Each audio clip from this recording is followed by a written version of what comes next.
Durante años hemos discutido si las mujeres son más emocionales que los hombres. Lo curioso es que la ciencia lleva décadas intentando responder a esa pregunta, mientras la mayoría de la gente, por su parte, está haciendo la pregunta equivocada.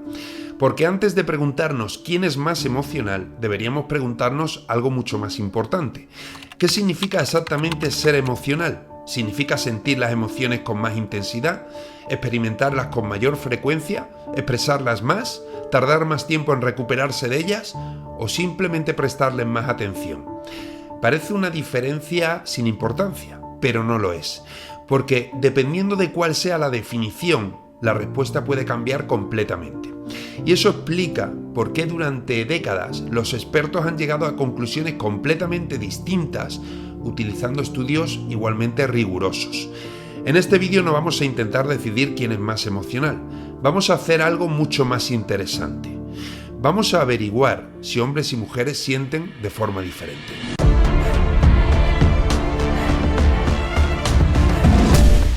Imagina que alguien te pregunta quién es más inteligente, un matemático o un escritor. Probablemente responderías que depende. Estamos hablando de cálculo, capacidad verbal, memoria. Sin definir primero qué entendemos por inteligencia, la pregunta simplemente no puede responderse. Con las emociones ocurre exactamente lo mismo. Decir que alguien es más emocional parece una afirmación sencilla, pero en realidad estamos mezclando procesos psicológicos muy distintos. Una persona puede sentir una emoción con enorme intensidad y sin embargo ocultarla perfectamente. Otra puede expresarla con facilidad, pero recuperarse de ella en pocos minutos. Ambas son emocionales, aunque de formas diferentes. Y aquí aparece la primera gran idea de este vídeo.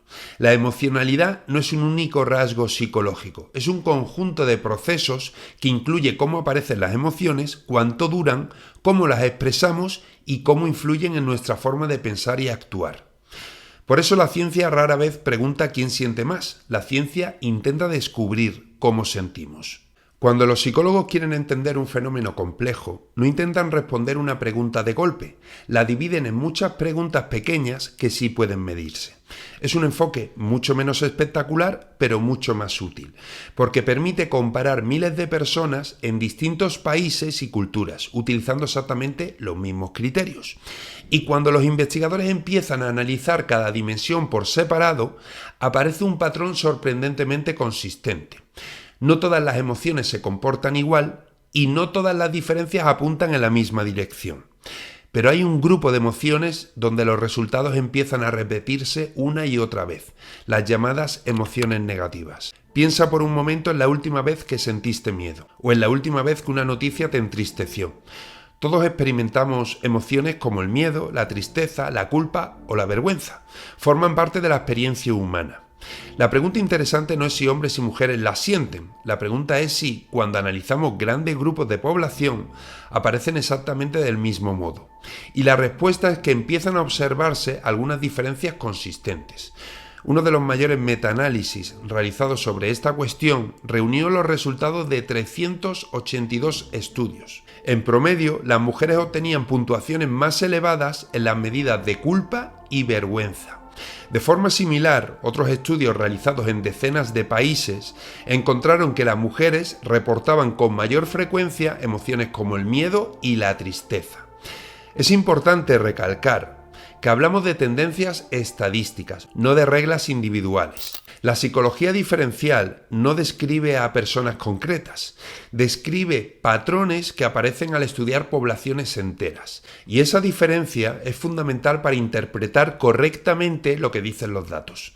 Pero todavía queda otra dimensión igual de importante por analizar. Las emociones no solo importan por cómo empiezan, también por cómo terminan.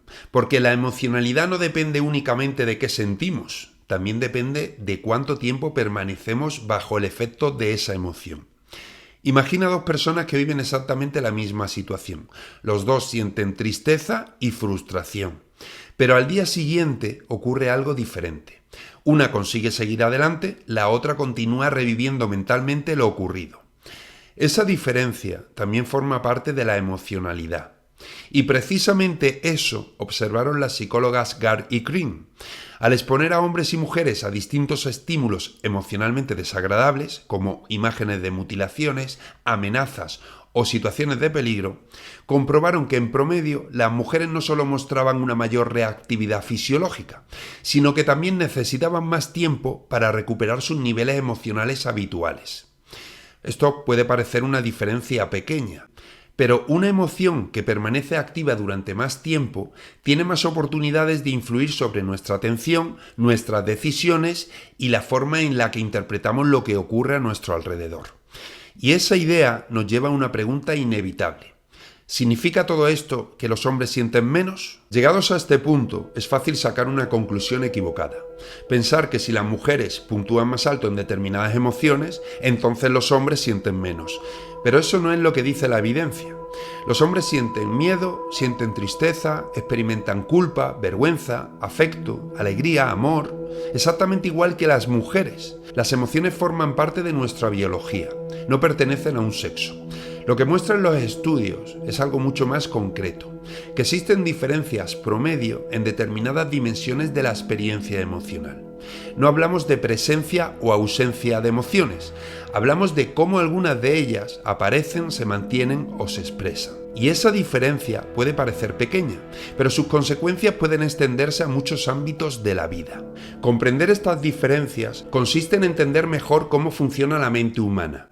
La evidencia no apunta a que hombres y mujeres vivan en mundos emocionalmente distintos, apunta a algo mucho más interesante. Compartimos la inmensa mayoría de nuestra vida emocional, pero cuando analizamos alguna de sus dimensiones con suficiente detalle, aparecen diferencias promedio que merece la pena comprender. Porque comprender no significa justificar, como hemos dicho muchas veces, significa describir la realidad con la mayor precisión posible. Y esa será la filosofía que seguiremos durante toda esta serie de vídeos. Ahora bien, hasta ahora solo hemos analizado un grupo muy concreto de emociones, el miedo, la tristeza, la culpa, la vergüenza, pero la vida emocional es mucho más amplia.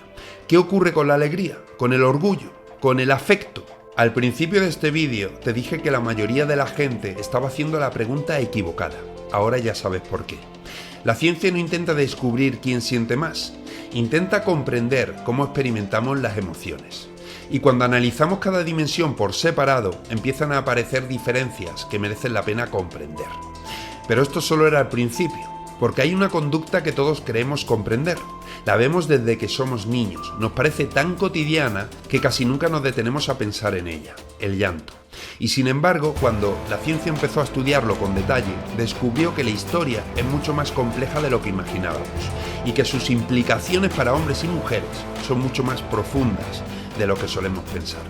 Pero de eso hablaremos en el próximo vídeo. Soy Manuel García y analizo las diferencias entre hombres y mujeres desde la psicología, la biología y la evolución. Sin consignas, con datos. Recuerda, la evolución no diseña ideologías, diseña estrategias de supervivencia. Si quieres comprenderlas, este es tu canal.